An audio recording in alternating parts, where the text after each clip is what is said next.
আলাইকুম, আপনারা সবাই কেমন আছেন? আজ আমি তৈরি করব সিদ্ধ করা আলু দিয়ে পাকোড়া। এর জন্য নিয়ে নিলাম একটি বড় সাইজের আলু, 3 টুকরা করে সিদ্ধ করে খোসা ছাড়িয়ে নিলাম। খোসা ছাড়ানো হয়ে গেলে নিয়ে নিলাম বড় সাইজের একটি মরিচ কুচি করে নিয়েছি, সাথে নিয়েছি ধনিয়া পাতা কুচি করে। তারপরে সেদ্ধ করা আলুগুলোকে এভাবে হাতে মাখিয়ে নিয়েছি।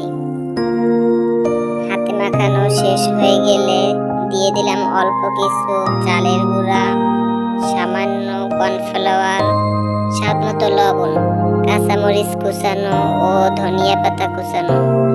সবগুলোকে হাতে মাখিয়ে এভাবে শেপ করে বানিয়ে ভেজে নিলাম। ভাজা শেষ হলে এভাবে পরিবেশন করে নিতে হবে। ভালো থাকবেন, সুস্থ থাকবেন, দেখা হবে আবার পরের ভিডিওতে।